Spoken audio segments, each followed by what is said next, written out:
নমস্কাৰ প্ৰিয় দৰ্শক, আজি মই অন্য এটা জ্ঞানবৰ্ধক ভিডিঅ' বাজলৈ আপোনাক আন্তৰিক স্বাগত কৰিছোঁ, যি শুনা মাত্ৰকেই আপোনাৰ জীৱনত সুখ সম্পত্তি আৰু ধনৰ আগমন হ'ব।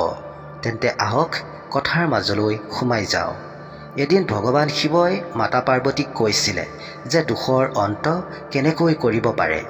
তেতিয়া মা পাৰ্বতীয়ে ক'লে, হে দেৱৰোদেৱ মহাদেৱ, আপোনাতকৈ আৰু ভালকৈ এই কথাটো উত্তৰ কোনে ক'ব পাৰিব?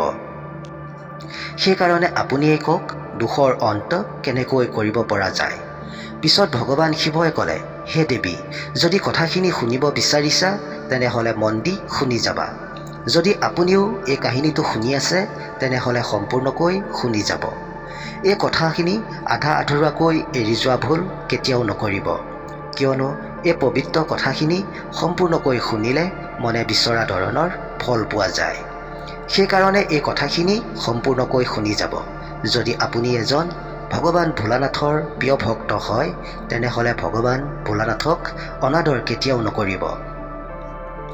এদিনাখন সন্ধিয়া সময়ত বীৰপুৰ নামৰ এখন ৰাজ্য ৰজা চন্দ্ৰভানু সিং জংঘললৈ চিকাৰ কৰিবলৈ গৈছিল। চিকাৰ কৰি যেতিয়া নিজৰ ৰাজ্যলৈ উভতিছিল তেতিয়া তেওঁ ৰাস্তাৰ পৰা দেখা পালে এটা বালক জ্বলি থকা এখন চিতাৰ কাষত ৰখি আছে। বালকক দেখি ৰজাই নিজৰ ঘোঁৰাৰ পৰা নামিল আৰু বালকজনৰ কাষলৈ যাবলৈ ল'লে।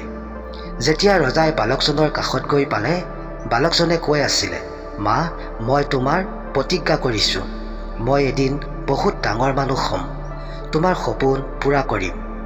ৰজাই বালকজনৰ নিচেই কাষ পালেগৈ আৰু সুধিলে, পুত্ৰ, তুমি কোন? বালকজনে অলপ ভয় খাই উঠিল। ৰজাই ক'লে, তুমি ভয় নকৰিবা, মই বীৰপুৰ ৰাজ্য ৰজা হওঁ। এতিয়া তুমি তোমাৰ মা সীতাৰ কাষত বহুত ডাঙৰ মানুহ হ'বা বুলি প্ৰতিজ্ঞা কৰি আছিলা। কি মই জানিব পাৰোঁনে এই শ্মশানত এই ৰাতি অকলে জংঘলত তুমি নিজৰ মা সীতাৰ কাষত কিয় ৰখি আছা? তোমাৰ বাকী সম্বন্ধ পৰিয়ালবৰ্গ সকলো ক'ত আছে? মহাৰাজ, মোৰ মা আৰু মই এই জংঘলত আমি দুয়ো অকলে থাকোঁ। কিন্তু মোৰ মায়ে মৰাৰ সময়ত মোক কৈছে যে মোৰ কাকা আলিগড়ৰ এজন ধনী মালিক আছিল। মোৰ মা আৰু দেউতা প্ৰেম বিবাহ হৈছিল। মোৰ মা এজনী বহুত দুখীয়া পৰিয়ালৰ আছিলে, সেইকাৰণে মোৰ কাকাই পচন্দ কৰা নাছিলে। বিবাহৰ কিছুদিনৰ পিছতেই মোৰ পিতাক বাগিচাৰ মাজত ঘূৰি থাকোঁতে সৰ্পই দংশন কৰিলে। পিছত মোৰ দেউতাৰ মৃত্যু হ'ল। ইয়াৰ পিছত মোৰ কাকা আইতাই মোৰ মাক অভাগিনী কুলক্ষণী বুলি কৈ থাকে আৰু কয় যে মায়ে হেনো দেউতাৰ লগত বিয়া হোৱা কাৰণতেই দেউতাৰ মৃত্যু হ'ল। তেওঁলোকে মাক ঘৰৰ পৰা উলিয়াই দিলে। তেতিয়া মায়ে গৰ্ভৱতী আছিল। সেই সময়ত মায়ে জংঘললৈ আহিল আৰু ইয়াত এটা জুপুৰি সাজি থাকিব ল'লে। এয়াই মোৰ জন্মভূমি। মোৰ মায়ে মৃত্যুৰ সময়ত কৈছিলে যে মই যিকোনো প্ৰকাৰে এই দুখীয়া জীৱনৰ পৰা আঁতৰি আহোঁ আৰু ধনৱান হওঁ।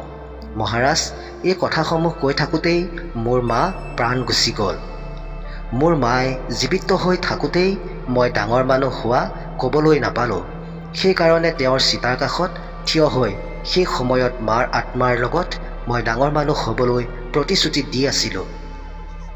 মহাৰাজে ক'লে, পুত্ৰ, বহুতো দুখে ভৰি থকা তোমাৰ কাহিনীটো, কিন্তু এই জংঘলত থাকি তুমি কেনেকৈ ইমান ডাঙৰ মানুহ হ'ব পাৰিবা? কোৱাচোন, তুমি মোৰ লগত মোৰ ৰাজ্যলৈ যাবা নেকি? মই তোমাক সমস্ত লিখা পঢ়াই এজন ডাঙৰ মানুহ হ'বলৈ সহায় কৰিম। এই কথাটো মই তোমাক প্ৰতিজ্ঞা কৰিছোঁ। তেতিয়া বালকে ক'লে, তেনেহ'লে মই আপোনাৰ লগত যাবলৈ অতি আনন্দৰে ইচ্ছুক হৈছোঁ মহাৰাজ। আৰু পিছত ৰজাৰ লগত তেওঁ ৰাজমহলৰ দিশে যাবলৈ ধৰিলে। ৰাজমহল পোৱাৰ পিছতেই ৰাণীয়ে সুধিলে, এওঁ কোন মহাৰাজ? মহাৰাজে ক'লে, মহাৰাণী, ইয়াৰ নাম কালু। ই আজিৰ পৰা আমাৰ ৰাজমহলতেই থাকিব আৰু শিক্ষা গ্ৰহণ কৰিব। ৰাণীয়ে মনত ভাবিলে যে কেনেকুৱা ধৰণৰ মানুহক লৈ আনি ৰাজমহললৈ লৈ আনে। এওঁক কোনে বুজাব? এইটো ৰাজমহল হয়, কোনো অনাথ আশ্ৰম নহয়। ৰজাই ক'লে, মহাৰাণী, তুমি কি ভাৱনা কৰি আছা? মহাৰাণীয়ে ক'লে, একো নাই মহাৰাজ, তুমি আজ্ঞা কৰা। আজিৰ পৰা কালু এজন ৰাজকুমাৰ দৰেই থাকিব এই ৰাজমহলত, আৰু তুমি ইয়াক ধ্যান কৰি ৰাখিবকো লাগিব। মহাৰাণীয়ে ক'লে, হ'ব দিয়ক মহাৰাজ। সেইদিনা ৰাতি কালুৱে ভাবিব ল'লে ভাগ্য তাৰ কিমান ভাল যে সি ৰাজমহলত থাকিব পাইছে। ইফালে মহাৰাণীয়ে ভাবি আছে কালুক ৰাজমহলৰ পৰা বাহিৰ কৰিবলৈ মই কাইলৈ কিবা এটা কৰিবই লাগিব। যিদিনা ৰাজকুমাৰ ৰাজকুমাৰী আৰু কালুক একেলগে ভোজন কৰিব দিলে, ৰাজকুমাৰ আৰু ৰাজকুমাৰীক সোণৰ থালত আহাৰ দিছিলে আৰু কালুক পাতত ভোজন কৰিবলৈ দিছিলে। সেইকাৰণে কালু অসুচী হৈ পৰিছিল আৰু কৈছিলে সি পাতত আহাৰ নাখায়। ৰাণীয়ে সুধিলে কিয় পাতত আহাৰ নোখোৱা? কালুৱে ক'লে খাব পৰা যায়, কিন্তু এনেকুৱা ভেদভাৱ এইবোৰ কিহৰ? গতিকে মই পচন্দ কৰা নাই। বেলেগক সোণৰ থালত আহাৰ দিছে আৰু মোক পাতত খাবলৈ দিছে। ৰাণীয়ে তেতিয়া ক'লে যে যদি ৰজা আৰু মহাৰাজৰ দৰে ৰাজমহলত খাব বিচৰা তেতিয়াহ'লে খোৱা, নহ'লে নাখাবা। কালুৱে ক'লে যে মই তেতিয়ালৈকে নাখাম যেতিয়ালৈকে মোক সন্মান কৰি সোণৰ থালত আহাৰ নিদিব। সেইটোকে বেয়া পাই কালু মহলৰ পৰা গুচি গ'ল আৰু সি পুনৰ সেই য'ৰ পৰা আহিছিল জংঘলৰ মাজলৈ গুচি গ'ল। যেতিয়া মহাৰাজ ৰাজমহললৈ আহিল আৰু তেওঁ সম্পূৰ্ণ ঘটনা আগতীয়াকৈ বুজি পালে, তেওঁ ৰাণীক সুধিলে যে কালুক সোণৰ থালিত আহাৰ কিয় দিয়া নাছিলা? ৰাণীয়ে ক'লে মই কালুক আচলতে বুজিব বিচাৰিছিলোঁ, কিন্তু কালু বহুত বেছি ঘমণ্ড আৰু চতুৰ। সেইটো অবিহনে তাৰ ভিতৰত কোনো ভাল একো দেখা নাপালোঁ। সি জীৱনত একোৱেই হ'ব নোৱাৰিব। মহাৰাজে ক'লে পাতত আহাৰ দি তাক খাবলৈ দি তাৰ পৰীক্ষা ল'ব বিচাৰিছিলা, কিন্তু তুমি এইটো ভাল একেবাৰেই নকৰিলা। সি এতিয়া বালক হৈ আছে। অপমান সঁচাকৈ সি সহ্য কৰিব নোৱাৰিলে, কিন্তু সি মহল এৰি গুচি যোৱা নাইতো। মহাৰাণীয়ে ক'লে মহাৰাজ, ৰাজমহলৰ এই সুখ বৈভৱ সকলো এৰি কেনেকৈ যাব পাৰে? মহাৰাজে শিক্ষে কালুক ৰাজমহলত বিচাৰিবলৈ ল'লে। বিচাৰিলে, কিন্তু তাক ৰাজমহলত বিচাৰি নাপালে। মহাৰাজে ভাবিলে কালু অৱশ্যই জংঘললৈ তাৰ জুপুৰিলৈ নিশ্চয় গুচি গ'ল। মই পুনৰ গৈ অসহায় ল'ৰাটোক পুনৰ ৰাজমহললৈ লৈ আনিব লাগে। ৰজাই নিজৰ ঘোঁৰাৰ ওপৰত উঠি সেই জংঘলৰ মাজলৈ ৰাওনা কৰিলে। ইফালে যেতিয়া কালু জংঘলৰ মাজলৈ আহিলে, গংগা নদীৰ কিনাৰত ত্ৰিকোণ নামৰ এটা বিশাল জংঘল আছিলে। তাত ব্ৰহ্ম ঋষি নামৰ এজন সাধু আছিল। তেওঁ বহুতো দয়ালু কৰুণাময় আছিল। যেতিয়াই কোনো ব্যক্তি সেই দিশে অহা যোৱা কৰে, সাধুজনে সেই যাত্ৰীসকলক নিবেদন কৰে যে অলপ সময়ৰ কাৰণে আমাৰ ইয়াতেই বিশ্ৰাম কৰি যোৱা, ভাগৰ মাৰি পিছত পুনৰ যাত্ৰা কৰিবা। যাত্ৰীসকলেও তেওঁৰ নিবেদন স্বীকাৰ কৰি লয় আৰু তেওঁৰ প্ৰজাতেই আৰাম কৰি লয়। পিছত যাত্ৰীগণে তেওঁক প্ৰণাম কৰি নিজৰ ৰাস্তাৰে গুচি যায়। এইদৰে সাধুজনে সেই বনলৈ যোৱা যাত্ৰীসকলক সেৱা কৰি থাকে। সেই বনত কালু নামৰ এজন ডাকু আছিলে। লুটপাট কৰাটোৱেই তেওঁৰ কাম আছিল, আৰু যি যাত্ৰীয়ে ডাকুজনক টকা দিবলৈ নিবিচাৰে সেই ব্যক্তিক নুসুধি নুপুচি ডাকুজনে মৰিয়াই মৰিয়াই মাৰি পেলাইছিল। সেই ভয়তেই মানুহে সেই জংঘলদি যাবলৈ 100 বাৰ ভাবিছিল, আৰু যদি কোনো লোকে বাহাদুৰিতে সেই জংঘলত প্ৰৱেশ কৰিছিল, সেই ডাকু কালুৱে সিহঁতক লুটপাট কৰিছিল। এইদৰে ডাকু পৰিচয় ওচৰে পাজৰে সকলো গাঁৱতে বিয়পি পৰিছিল। এদিন গাঁৱৰ কিছুমান মানুহে মিলি একতা হৈ ডাকু কালুৰ পৰা মুক্তি পোৱাৰ ব্যৱস্থা স্থাপন কৰিলে। এজন লোকে ক'লে কালু ডাকুৰ দিনক দিনে আতংকবোৰ বাঢ়ি গৈ আছে, আমি ইয়াৰ পৰা কেনেকৈ মুক্তি পোৱা যাব? আকৌ এজনে ক'লে ডাকুৰ এটা উচিত শাস্তি দিব লাগিব। তেতিয়া আন এজনে ক'লে ব্ৰহ্ম ঋষি সাধু বাবাক গৈ কথাটো জনাব লাগে, তেখেতে নিশ্চয় কিবা এটা উপায় কৰিব। তেতিয়া গোটেইকেইজনে মিলি মহৰ্ষি সাধুজনৰ ওচৰত গ'ল। সাধুজনক কালুৰ বিষয়ে গোটেই কথাখিনি জনালে আৰু সাধুজনেও সিহঁতৰ কথাত সন্মতি দিলে। সাধুজন আৰু গোটেইকেইজন মানুহে মিলি কালু ওচৰলৈ গ'ল। প্ৰথমে সাধুজনে কালুক ক'লে তুমি অকণো নাভাবি এই ৰাস্তাৰে অহা যোৱা কৰা লোকক মাৰি পিটি লুটপাট কৰি আছা কিয়? কিহৰ কাৰণে তুমি এই এনেধৰণৰ কাম কৰি আছা? কালুৱে ক'লে মহাৰিষি, মই এজন ধনৱান হ'ব বিচাৰোঁ।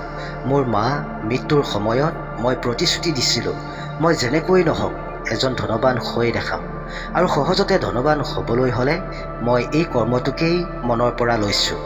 গতিকে মানুহক লুটপাট কৰা কামটোৱেই এই জংঘলৰ মাজত মোৰ কাৰণে অতি শ্ৰেষ্ঠ হৈ আছে। নহ'লে মই ধনবান হ'বলৈ মোৰ লগত বিশেষ ৰাস্তা আৰু একো নাই। কথাখিনি শুনি মহাঋষি সাধুজনে কালুক ক'লে, আজি তুমি যি কৰ্ম কৰি নিজেই ধনবান হ'বলৈ যত্ন কৰি আছা, সেই কৰ্মটো মই পচন্দ কৰা নাই। যিমান মানুহক মাৰি পিটি মৃত্যুমুখলৈ ঠেলি দিছা, সেয়া তোমাৰ মহাপাপ হৈ আছে। আৰু যি ধনবান হ'বলৈ আশা কৰি এনে কৰ্ম কৰিছা, সেয়া তোমাৰ সকলো বিফল হ'ব। পাপ কৰ্মই তোমাক সকলো শেষ কৰি পেলাব। গতিকে এইবোৰ কাম বাদ দি শুধৰি যোৱা। যেতিয়া কালুৱে মহৰ্ষি সাধুজনক ক'লে, যদি আপুনি মোক দয়া কৰি ধনবান হ'বলৈ এটা ৰাস্তা বিচাৰি দিয়ে, তেন্তে এই কামবোৰ মই এতিয়াই এই মুহূৰ্তত এৰি দিম আৰু কেতিয়াও নকৰোঁ।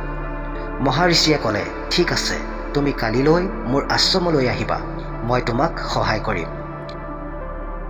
এনেকৈ কৈ মহাঋষি আৰু মানুহকেইজন তাৰ পৰা গুচি আহিল। পিছদিনাখন পুৱাতেই কালু ওলালগৈ আৰু আশ্ৰমতেই থাকি গুৰু জ্ঞান আহৰণ কৰিলে। এনেকৈ আশ্ৰমতেই থাকি গুৰু সমস্ত জ্ঞান প্ৰাপ্ত কৰিলে। কালু এতিয়া বহুতো ভাল পৰিৱৰ্তন হ'ল। এতিয়া কালু বুদ্ধিমান আৰু জ্ঞানী হ'ল। অৱশেষত কালুৱে ক'লে, গুৰুদেৱ, মই এতিয়া নিজৰ বুদ্ধি আৰু জ্ঞানৰ দ্বাৰাই সমস্ত কৰিব পাৰোঁ। মই আৰু এতিয়া ইয়াৰ পৰা গুচি যাম। গুৰু দক্ষিণা হিচাপে কি বিচাৰিছে আপুনি কওক। মহাঋষি সাধুজনে ক'লে, দক্ষিণা হিচাপে মোক একো নালাগে, কেৱল তুমি তোমাৰ জীৱনত কেৱল ভালদৰে চলিবা। পিছত কালু আশ্ৰমৰ পৰা গুচি গ'ল। ৰাস্তাইদি আহি থাকোঁতে কালুৱে ভাবিলে, কিয়নো মই সেই ৰজাৰ ৰাজমহললৈ যোৱাটোৱেই ভাল হ'ব। এইদৰে মনত ভাবি সেই ৰজা ভানু সিঙৰ ৰাজমহল পালেগৈ। অতিথি হিচাপে গৈ কালুৱে ৰজাক ক'লে, মহাৰাজ, যদি দয়া কৰি এই ৰজা ৰাজমহলতেই কিবা এটা কৰ্ম সংস্থাপন কৰি দিয়ে, আপোনাৰ ধন্য হ'ব, কিয়নো মোৰ ঘৰ দুৱাৰ আত্মীয় কোনোৱেই নাই। সেই সময়ত ৰাজমহলত মন্ত্ৰীৰ পদত কোনো নাছিল। তাৰে মাজৰে এজনে ক'লে, মহাৰাজ, মন্ত্ৰীৰ পদত মই হ'ম বুলি বহুতো আশা কৰি আছোঁ। তেতিয়া কালুৱে ক'লে, মহাৰাজ, মোৰো যোগ্যতা আছে। যদি মন্ত্ৰীৰ পদটোৰ কাৰণে মোকো কয়, এই ৰাজমহলৰ কাৰণে মই সদায় আগত থাকিম। মোৰ পানৰ চিন্তা অকণো নাই। ৰজাই কালুক চিনি পোৱা নাছিল। কালুৱে কিন্তু ৰজাক চিনি পায়। গতিকে কালুৱে ৰজাৰ আগত নিজৰ নাম কালু বুলি নকৈ ভোলা বুলি চিনাকি দিছিল। মহাৰাজে ক'লে, মন্ত্ৰীৰ পদটোতো সাধাৰণ নহয়। এই ৰাজমহলৰ কথা আছে। গতিকে এটা পৰীক্ষা লোৱা হওক। সেই পৰীক্ষাত যি উত্তীৰ্ণ হ'ব, তেওঁৱেই এই মহলৰ মন্ত্ৰী হ'ব। মহাৰাজে দুয়োজনকে মাতি এজনক এখন খামৰ ভিতৰত সোমোৱা তৰোৱাল দিছে আৰু ৰজাই কৈছে, তুমি উত্তৰ দিশে যোৱা, গৈ এই উপহাৰটো শান্তনু ৰজাৰ হাতত দিবা। আৰু ভোলা, তুমি এইটো লোৱা, দক্ষিণ দিশে যোৱা বিদ্বান ৰজাৰ হাতত দিবা। এনেকৈ দুয়োজনে খামৰ ভিতৰত থকা তৰোৱালকেইখন লৈ দুয়োজন দুইটা দিশত গুচি গ'ল। ভোলা অৰ্থাৎ কালুৱে গৈ বিদ্বান ৰজাৰ হাতত উপহাৰটো দি ক'লে, আমাৰ ৰজা ভানু সিঙে আপোনালৈ এইটো দি পঠাইছে। বিদ্বান ৰজাই হাতত লৈ তৰোৱালখন উলিয়াই দেখা পালে যে তৰোৱালখনত ৰঙা ৰং লাগি আছে। তেতিয়া ৰজাই সুধিলে যে এই ৰঙা ৰংটো কিহৰ প্ৰতীক? তেতিয়া ভোলাই ক'লে, মহাৰাজ, আপোনাৰ লগত আমাৰ ৰজাই মিত্ৰতা কৰিব বিচাৰিছে। আপোনাৰ সহায় লাগে। বিদ্বান ৰজাই ক'লে, তুমি যোৱাগৈ আৰু ভানু সিঙক ক'বাগৈ, মই শীঘ্ৰে মিত্ৰতা কৰিবলৈ আহি আছোঁ। আগতীয়াকৈ এই এপাচি সৈন্য লগত লৈ যোৱা, বিপদত সহায় হ'ব। আৰু আনজনে গৈ সেই শান্তনু ৰজাৰ হাতত উপহাৰটো দিলে আৰু ৰজাই খামৰ পৰা তৰোৱালখন উলিয়াই দেখা পালে যে ইয়াত ৰঙা ৰং লাগি আছে। এইটো কিহৰ সংকেত? ভানু সিঙে মোলৈ কি প্ৰেৰণ কৰিছে? যিজনে উপহাৰটো দিছিলে সেইজনে ক'লে, মহাৰাজ, আমাৰ ৰজা ভানু সিং আপোনাৰ লগত যুদ্ধ কৰিব। গতিকে আপুনি তৈয়াৰ হওক। শান্তনু ৰজা অৰ্থাৎ মোৰ গৰম হ'ল। মনত ভাবিলে, ভানু সিঙে কি ভাবিছে? মই এতিয়াই যুদ্ধ কৰিবলৈ গৈ আছোঁ। দুয়োজন দুয়োফালৰ পৰা ৰাজমহললৈ আহিল। ৰজাৰ সন্মুখত উপস্থিত হ'ল। এইজনে ক'লে, মহাৰাজ, ৰজা শান্তনু যুদ্ধৰ বাবে প্ৰস্তুত হ'ল, হয়তো এতিয়া আহিবলৈ ওলাইছে। তেনেতে এজন ৰজা দুৱাৰ ৰখীয়াই আহি ৰজাক ক'লে, মহাৰাজ, বাহিৰত বহুতো হুলস্থুল হৈছে। যুদ্ধৰ কাৰণে শান্তনু ৰজাৰ সৈন্য আহি আছে। ভানু সিং আচৰিত হ'ল। তেনেতে ভোলাক ৰজাই সুধিলে, তুমি উপহাৰটোত কি কৰিলা? ভোলাই ক'লে, মহাৰাজ, বিদ্বান ৰজাই আপোনাৰ লগত মিত্ৰতা কৰিবলৈ আহি আছে। আগতীয়াকৈ মোৰ লগত যুদ্ধৰ কাৰণে অলপমান সৈন্য দি পঠাইছে। তেওঁলোক বাহিৰতে যুদ্ধৰ বাবে প্ৰস্তুত হৈ আছে। ৰজাই তেতিয়া ভোলাক কৰ্ম দেখি খুব ভাল পালে আৰু যুদ্ধৰ পিছত ৰজাই নিজৰ ৰাজ্যত ভোলাক মন্ত্ৰী পদত থাকিবলৈ বাছনি কৰিলে। সেইদিনাৰ পৰা ভোলাই সেই ৰাজ্যৰ মন্ত্ৰী হ'ল। সেইদিনা ৰাতি যেতিয়া ভোলাই ৰজাৰ লগত ৰাজমহলত আহাৰ খাবলৈ লৈছিল, তেতিয়া ভোলাক মহাৰাণীয়ে সোণৰ থালিত আহাৰ খাবলৈ দিছিল। তেতিয়া ভোলাই কৈছিল, মহাৰাণী, এটা কথা আপোনাৰ মনত আছেনে? মহাৰাণীয়ে ক'লে, কি কথা? এদিন যে সকলোকে সোণৰ থালিত আহাৰ দিছিল আৰু মোক পাতত খাবলৈ দিছিল, তেতিয়া মই কৈছিলোঁ, যেতিয়া মোক সোণৰ থালিত আহাৰ দিব তেতিয়াহে খাম। আচলতে সেইজন কালু মই। তেতিয়া ৰজা-ৰাণী সকলো আচৰিত হ'ল। কালুৰ বুদ্ধি আৰু জ্ঞান দেখি ৰজাই কালুক সেই ৰাজমহলৰ সম্পূৰ্ণ অধিকাৰ দি দিলে। এজন মন্ত্ৰীৰ লগতে ৰাজমহলৰ সম্পূৰ্ণ কাম সেইদিনাখনৰ পৰা কালুৱে চম্ভালিবলৈ ল'লে। ৰজাই আদেশ দিলে আৰু ৰজাই মহাৰাণীক ক'লে, যিটো বালকক তুমি নিন্দা কৰি পাতত খাবলৈ দিছিলা, আজি সেই বালকে আমাৰ ৰাজ্য ৰক্ষা কৰিলে। আজিৰ ভিডিঅ'টোত এটাই বুজা গ'ল, নিজৰ দোষক অন্ত কৰিব লগা হ'লে ভাল শিক্ষা, জ্ঞান, বুদ্ধি সকলো ভাল হ'ব লাগিব। মানুহৰ শিক্ষা, ভাল জ্ঞান, বুদ্ধিয়েই মানুহৰ নিজৰ দোষৰ ওপৰত জিকিব পাৰে।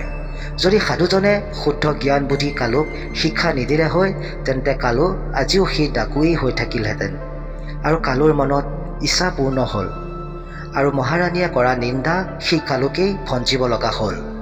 প্ৰিয় দৰ্শক, ভিডিঅ'টোত আজিলৈ ইমানেই আছিল। এই কাহিনীটো শুনি যদি আপোনাৰ ভাল লাগিছে, তেনেহ'লে কমেণ্টত হৰ হৰ মহাদেৱ লিখিবলৈ একেবাৰেই নাপাহৰিব আৰু এটা লাইক কৰি আন 10জনে পোৱাকৈ ভিডিঅ'টো শ্বেয়াৰ কৰি দিবলৈ আপোনাক অনুৰোধ কৰিলোঁ। লগতে পিছত অন্য এটা জ্ঞানবৰ্ধক ভিডিঅ'ত আপোনাক লগ পোৱা প্ৰতিশ্ৰুতিৰে আজি ভিডিঅ'টো সমাপ্ত কৰিলোঁ। ধন্যবাদ।